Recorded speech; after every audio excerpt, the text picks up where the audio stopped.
Are you looking into my eyes? Are you looking into my fucking eyes? Nick, bro, drive us off a bridge. Oh my God. Yeah, no intro this time. You guys all saw that. You guys know why you clicked on this video. Conor McGregor broke his fucking knee or tore his ACL. I don't know. He fucked up his knee on the first kick.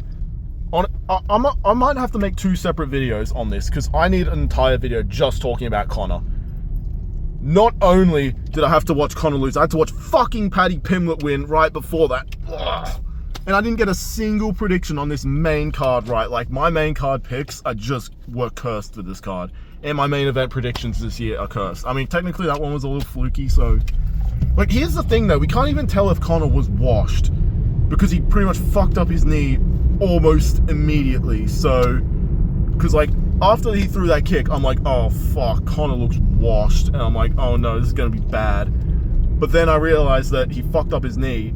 I thought he broke his leg, I'm not gonna lie. Like, the way he was moving, I'm like, oh no, don't tell me it's the same leg. Like, I had no clue what the fuck was going on. He's on the ground, literally like 10 seconds into the fight, and I thought, oh, this is gonna be bad. But yeah, honestly, there's not that much to talk about the fight itself, given it only was a minute and a half, which is kind of what I was expecting, regardless of who won, but Jesus. That's gotta be the saddest way Conor could have gone out, because now he's going to be out for another year minimum after that injury. He's only going to be older, and he's going to be pushing 40 by the time he comes back. He's going to be more washed. And at that point, Holloway's just going to absolutely beat the living shit out of him. Like, I don't blame Holloway for calling for the trilogy because, let's be real, he's probably got a massive payday for this fight. He's going to get another one. He just wants the bag, so I can't blame him. But yeah, he's probably going to have to fight in the meantime. And at that point, yeah, it'll just be too much for Conor. If Conor does come back, feed him Chandler, honestly. If he can't beat Chandler, I think it's time for him to call it a career. Honestly, I'm surprised he didn't retire then. Like, after he did that, like, he didn't even give a post-fight speech, so that kind of surprised me. But yeah, after 5 years of build-up, that's going to be even sadder than... that's just the saddest way you could have gone out. I mean, I guess it's better than him getting flatline KO'd, but... oh, my God. After 5 years, after a leg injury... he comes in and injures his other leg. Jesus. I don't even know what to say. Just the worst possible way the fight could have gone. Like, I'm just saying the same thing though, because I just cannot believe what happened. Like, from the walkout, I'm like, holy shit, Conor is so locked in. He's ready. But I think he hurt his knee on the walkout to the octagon, because when they're showing the replay at the end, they showed that he was like twitching his leg or whatever as he was getting into the cage. So it might have been a pre-existing injury. Maybe that's a sign that Conor's just too old and too washed and that he really couldn't take 5 years off. But then again, he was fucked up from the moment the bell went, so we really don't know.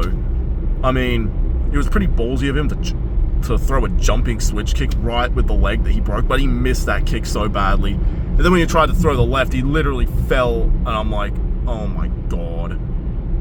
So yeah, I'm in the car right now, just leaving the pub, hopefully driving to the nearest bridge. And you'll see me at the bottom of it. Nah, just kidding. But yeah, then, you know what, fuck it. I couldn't be bothered making 2 videos. May as well talk about the whole card.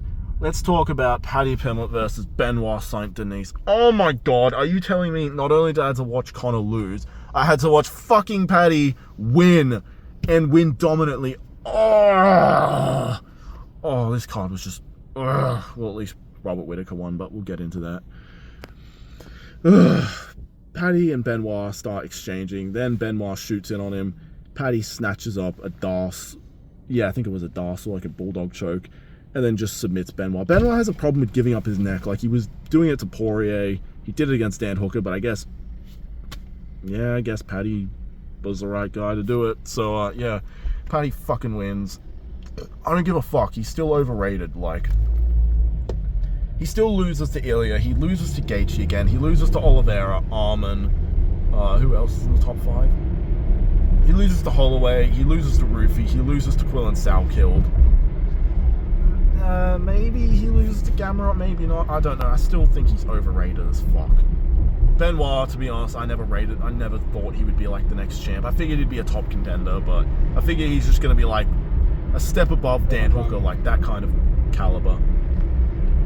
But yeah, that was Paddy versus Benoit. Well, at least we get to see Ilya beat the fuck out of him in that next fight. because surely that's the fight they're going to give him next, unless they just give him a title fight, which, oh, God help me. But, yeah, and then in the feature fight, we had Corey Sanhagen lose to Mario Bautista in a close fight. That fight was kind of a pick'em, so I can't say I'm that surprised he lost. I'm tired of Sanhagen's little stance switches and feints. Let me hit him with my stance switches and my feints. Like, I'm just tired of it. I'm tired of him talking about how he read the art of war and, you know, all this bullshit about how he's going to knee Merab's nose to the other side of his face and he just faints for 5 rounds. So, yeah, I don't know what you do with Sanhagen next. Then the real surprise of the card, Lona Kavanagh lost to Brandon Royval in a back-and-forth war. I kind of knew the fight would be back-and-forth, but eventually in the 3rd round, they start exchanging. They both hurt each other. Royval gets a takedown, batters Kavanagh open like he's bleeding everywhere, and then eventually catches him in a rear naked choke after nearly having him in an arm triangle, and he goes out. I mean, fuck, that's rough for Kavanagh. I mean, I never really thought he was, like, the best in the division, but I thought he'd be able to get past Royval, but, man. But on the positive side, he is young, so he'll be back, whereas Royval's, like, he's getting up there in age. I mean, he's 33, so he doesn't have a whole lot of time left, so it's good to see him get back in the win column, especially after getting slimed out by Kape. So, yeah, I don't know what you do with Royval next. Maybe you give him Horiguchi next, or, like, maybe you give him, actually, no, he already fought Tyra. Maybe the loser of, nah, he's fought Pantoja twice. That's the problem with Royval. He's fought fucking everyone, so it's like, do you just give him another prospect, or you just give him another rematch? Kavanagh, on the other hand, should fight like Horiguchi or something like that. Give him a nice rebound fight. And then the main card opener, we had a hood classic between Bobby Green and Terrence McKinney. Yeah, it was back and forth. I really thought Terrence McKinney was going to get it done, and it looked like it because Bobby Green was bleeding pretty badly. He's pounding McKinney is pounding Bobby Green while he's on the floor. He's bleeding everywhere. I really thought the ref could have stopped that, but they didn't. Eventually, Bobby Green gets a comeback win and finishes Terrence McKinney. Yet they stop it right at the end of the buzzer, like at the end of the round, even though Bobby Green was getting hammered just as bad. I don't know, the reffing can be weird in the UFC sometimes. But yeah, I got all my main card picks wrong. My God, I lost so much money. I got some of my prelim predictions right, like Robert Whittaker beat Nikita Krylov. That was a pretty good win, and a TKO finish, which I was kind of feeling for Robert Whittaker, but I just didn't really want to bank on it. Robert Whittaker joins the club as having 3 knockouts in 3 weight classes, becoming the 3rd man to do so that's pretty cool. And it was nice to see Whittaker get back in the win column, but with that being said, he should not stay at light heavyweight. He is way too small. Like, he looked tiny against Krylov. And yeah, he was able to beat him, but it's fucking Krylov. Like, if you put him in there against Yuri or Ank or Olberg, he will die. I mean, he could probably beat Jamal Hill's fat ass. He could probably beat Khalil Roundtree's overrated ass. But if you put him in there against, like, the top guys, he will die. A Costa rematch would be interesting at light heavyweight if that happens, but we'll see. It's just good to... At least someone got back in the win column that I like, so that was good. Who else? Rapaul Stevenson won. Ugh. I mean, I knew he would win, but I put money against him because it was a huge payout, and he fucking... Ugh. Couldn't that be the one I got wrong? No. And then, Cody Garbrandt lost again. I didn't even watch that because, like, I wasn't at the pub in time, and I wasn't watching the prelims, but yeah.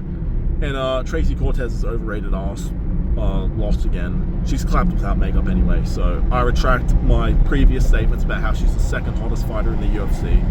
I gotta redo that video, honestly, because my list is updated since then. Oh shit, the cops. Never mind. But yeah, overall, that was UFC 329. It was a fun card, a lot of finishes, obviously because McGregor was on the card. I imagine a lot of them wanted to show out, but man, that main event was that was tragic. Conor's probably going to be out for another year, and he's probably going to be even more washed, like, assuming he was washed, because I'm going to be real, we didn't actually get to see what he was like at 100%.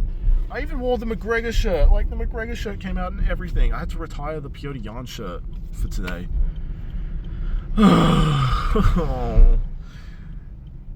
Conor lost, Ilya lost, and Pereira lost all in the last month. That is just, oh, that is not good. That's not good. And next we have, I swear to God, if Ian Gary becomes champ, I might end it all. Surely we can end this year off with a Piotr Jan win. Surely he beats Marab in the trilogy, and surely Volk beats Movsar.